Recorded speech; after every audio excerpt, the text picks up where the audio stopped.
Welcome to the FARcast here at Chadron State College. I'm Daniel Binkard with my co-host Alex Helmbrecht, and we're recording this at least 6 feet apart from the Maury Sandoz High Plains Heritage Center in the great outdoors at Chadron State College.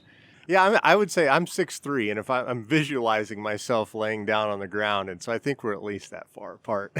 Yeah, I think we're safe so far. It's a beautiful morning out here before the heat of the day comes in. Absolutely. I've always liked this area of campus, kind of that little spot between Hildreth and the Sandoz Center. There's some really nice shade early in the morning, so if you're ever looking for a place to safely socially distant, I recommend the steps of the Chacoin Atrium. Yep, it's a great place. Well, Alex, it's been an interesting summer, leading into an even more interesting fall. To say the least, Daniel. I think COVID-19 is obviously on everyone's mind, and certainly it's been on the college's mind ever since everyone came back to work who had accommodations, who was working off campus. It came back on June 1st. But then, really, it's been something the college has been dealing with for almost 6 months now. And when you think about that in the terms of longevity, it's bridging 2 semesters, or 3 semesters if you count summer. And Yeah. So, it is a long-standing issue the college has been facing. Yeah, I know a lot of planning has gone into this opening up for the new semester, and I have only been tangentially involved on it myself, but I know you've probably been in a lot more meetings. You can probably tell us a little bit about that. Sure, yeah. There's been I wouldn't even want to guess how many Zoom meetings I've been involved with. And then if we ever have face-to-face meetings, obviously everyone's wearing a mask, and so that's good. But yeah, so really I would say kind of got started in earnest in early June from the college. In my opinion, the first couple months were more in response to the pandemic, and we still didn't know what was going on with everything. And now that I would say now that more information is known, it's kind of, okay, we know this, how can we adjust, how can we plan accordingly, and how can we do what's in the best interest of our students and staff? Right. And I think the college has really done that. The COVID implementation team has done a lot of work. There's face masks in every classroom. There's hand sanitizer all around campus. There's signage that has dedicated entrances, dedicated exits. You know a lot about that work from the campus map that you helped build, that kind of shows the pedestrian traffic flow. But just the biggest thing that I've been involved with is obviously communicating it, and we've tried to be consistent.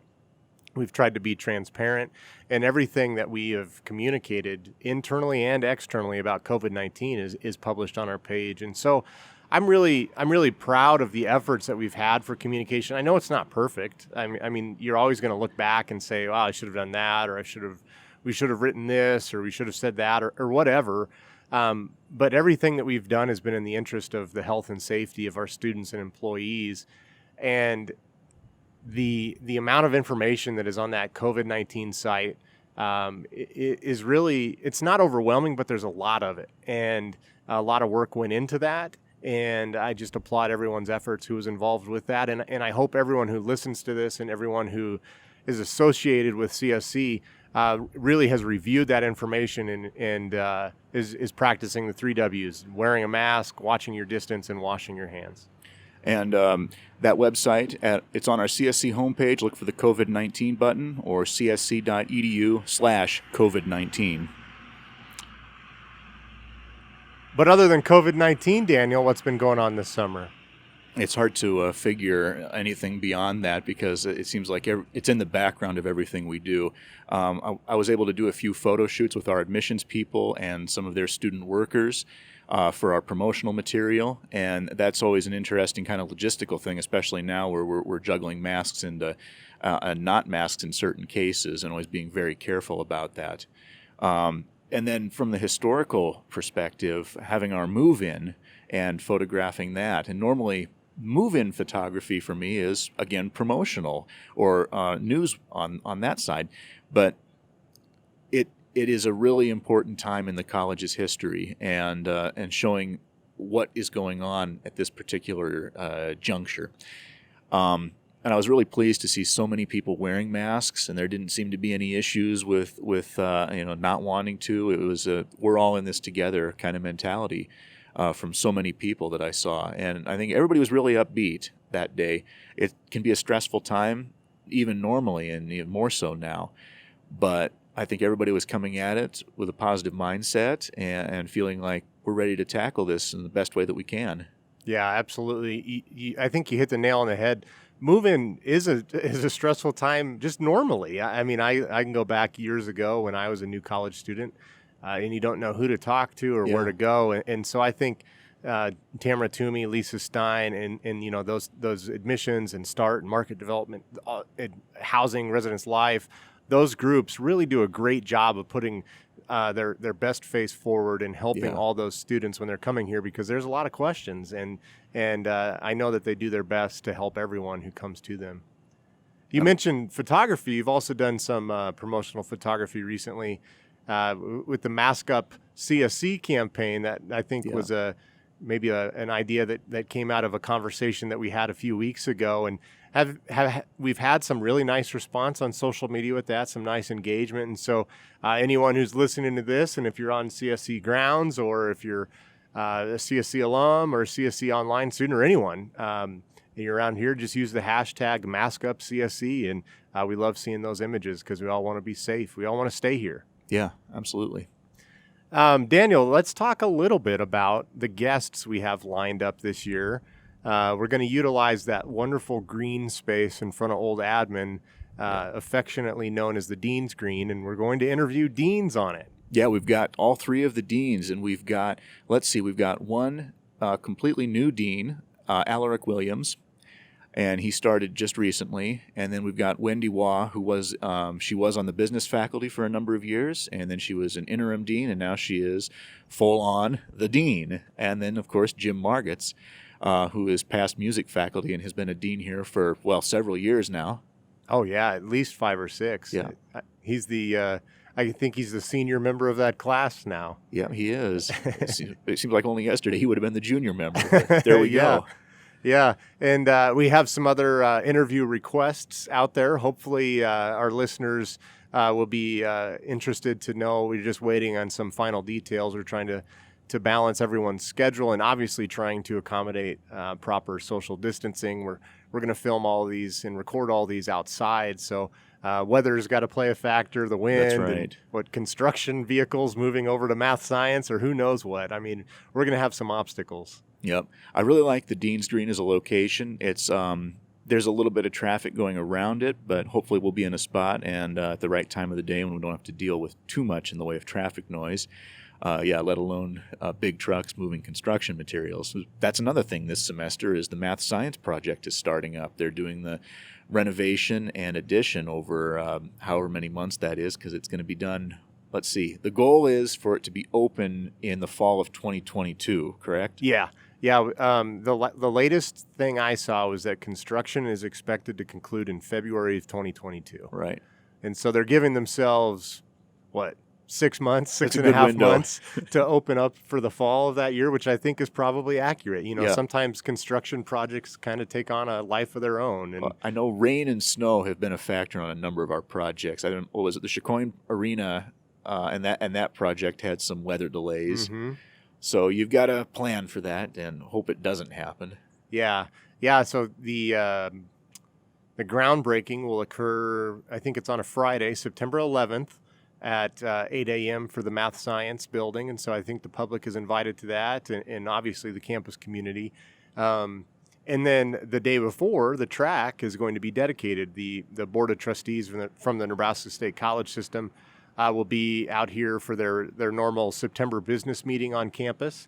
And so the track will be dedicated. So it's a pretty exciting time, I guess, on that, I would say, the eastern half of campus. We're sitting kind of on the Wild West side right now, but that eastern side of campus has really changed in the last few years. It really has, and it's nice to see the athletic complex kind of, the circle is complete over there, quite literally, as an oval.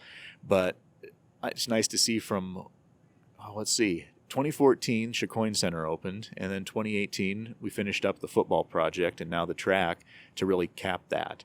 So that, You look at that end of campus from the trails up on Sea Hill, and you look out over that expanse, and it looks fantastic. Mm-hmm. It's a great view. Yeah, I would agree with that, Daniel. And you mentioned athletics. Obviously, when we're recording this mid-August, there's still a lot in the air about what the Eagles are going to do competitively.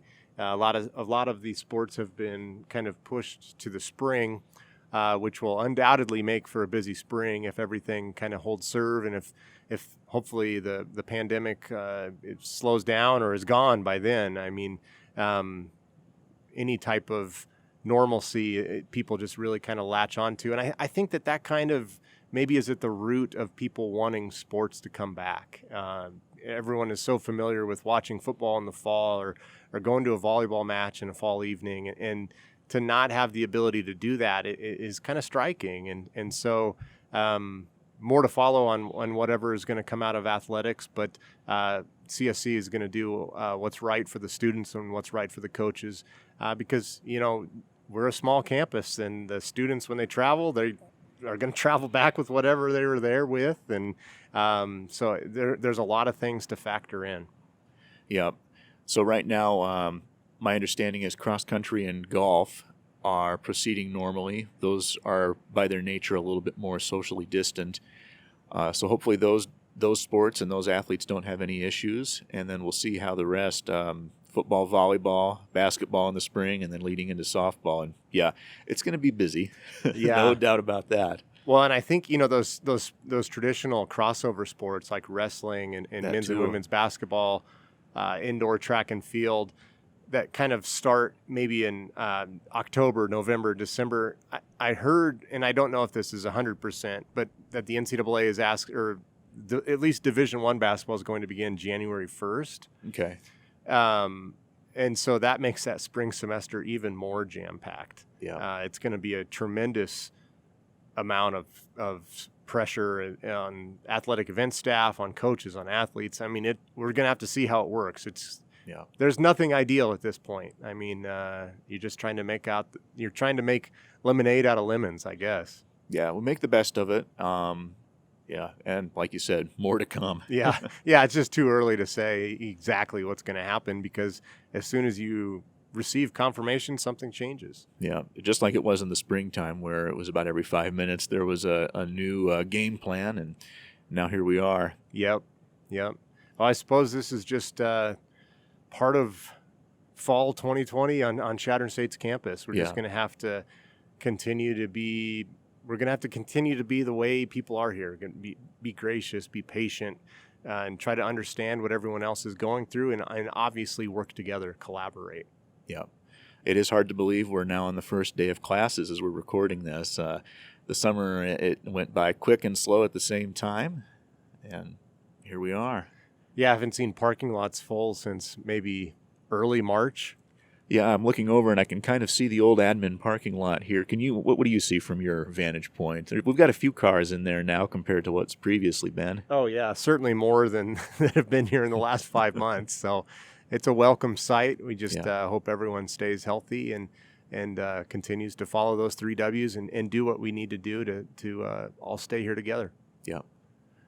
Well, I think that's probably about it for today.